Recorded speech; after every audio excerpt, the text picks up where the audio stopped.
Hello, this is Ron Paul with your weekly update for April 25th.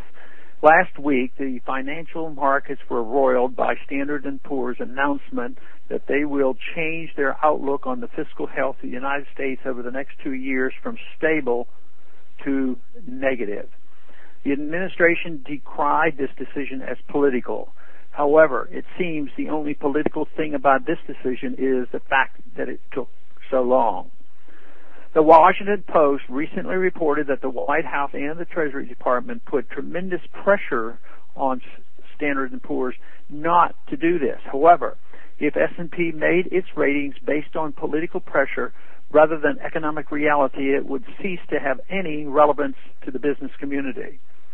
Even if S&P delayed its announcement that the U.S. government bond market would be downgraded, at some point it would become obvious that the finances of this country are out of control and our leadership is out of touch.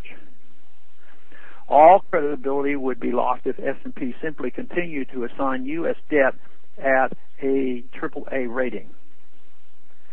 S&P noted in its announcement that the negotiations among leaders in Washington to address deficit concerns did not sound promising, and expressed skepticism that politicians could agree to any viable budget compromise.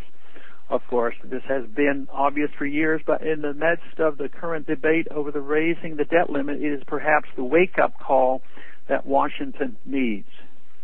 For decades, politicians and government officials have been able to maintain their denial about our real financial situation, patching the system together by passing emergency and supplemental funding bills, issuing more debt and allowing the Federal Reserve and foreign creditors to paper over deficits with more monetary expansion.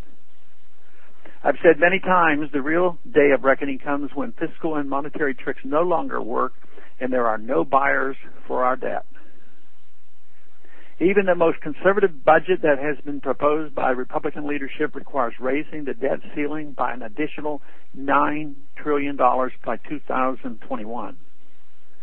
This demonstrates absolutely that no one in power right now has any real intention of addressing our spending problems or paying down the debt. They simply expect to continue to borrow and run up more debt forever without limit. Yet they always imagine our dollar will have value no matter how many we print. This expectation is foolish and naive. I guarantee that those buying our debt are not foolish and naive enough to go along with this charade forever. The S&P announcement may just be the harbinger of economic reality acting as a restraint on government expansion. Government is not anxious to cap its own growth in spite of misnomers like debt limit or deficit reduction. Government will continue to grow like a cancer, sapping our country of its wealth and freedom until the laws of economics no longer can be ignored. Thanks for calling this update. A new update is placed on this number, 888-322-1414, every Monday. The written text can be found on my website, www.house.gov/Paul, under the heading Texas Straight Talk. Thanks for calling.